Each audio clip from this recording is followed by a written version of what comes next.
When we talk about the most iconic villains in Star Wars, one name stands out not just for his terrifying look, but for his incredible combat skills and tragic story, Darth Maul.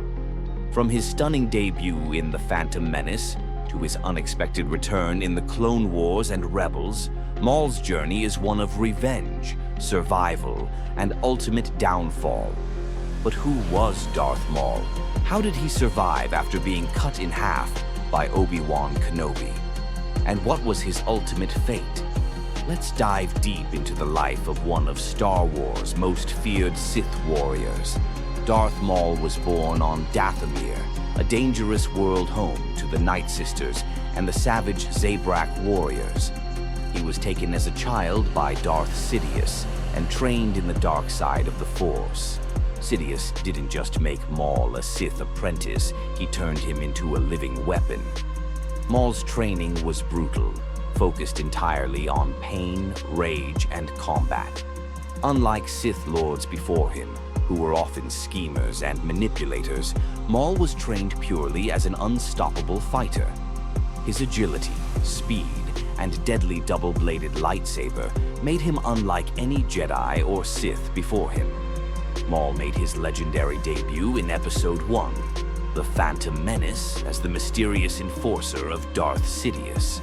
With just a few lines of dialogue, he quickly became one of the most memorable villains in Star Wars history.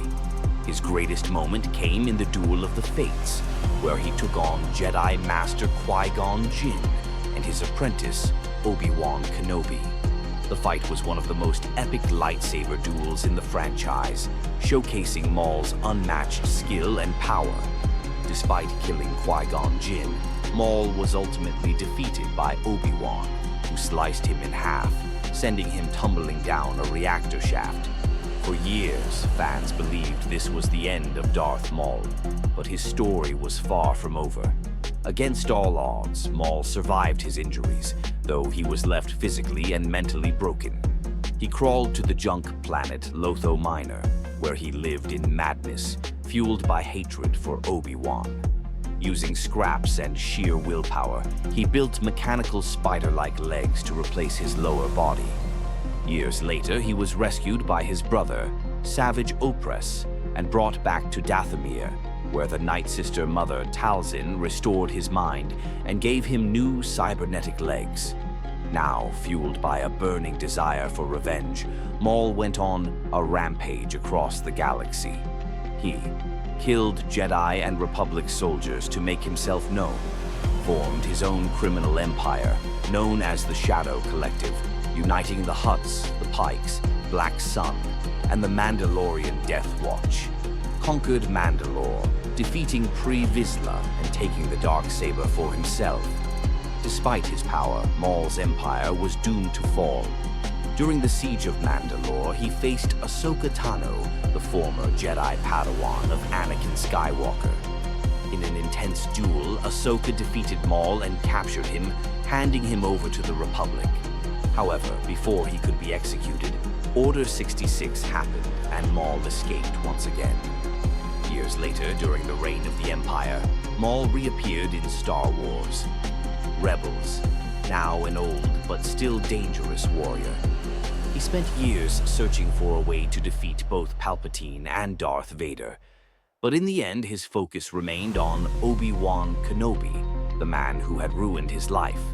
In one of the most emotional moments in Star Wars history, Maul finally tracked Obi-Wan to Tatooine, where the Jedi Master was hiding. In their final duel, Maul was swiftly defeated in just a few strikes. Obi-Wan held Maul in his arms as he died, and in his last words, Maul asked if the boy Kenobi was protecting Luke Skywalker was the chosen one. With that, Darth Maul's journey came to a tragic end. Despite his brutal and violent nature, Maul was one of Star Wars' most complex and tragic characters. He was a warrior raised only for destruction, but in the end he was simply another pawn in Darth Sidious's game. Even after death, his impact on the Star Wars universe remains strong. His use of the double-bladed lightsaber influenced future Sith warriors. His criminal empire, the Shadow Collective, shaped the underworld for years. His story showed that even Sith Lords can be tragic figures, consumed by their own anger. Darth Maul was more than just a cool-looking villain. He was one of the most unique and tragic figures in Star Wars. His story is a powerful tale of revenge, loss, and destiny, proving that even the most powerful warriors can never escape fate. But what do you think? Should Maul have had a different ending? Could he have taken on Vader? Let us know in the comments below. And don't forget to like, subscribe, and hit the notification bell for more Star Wars deep dives.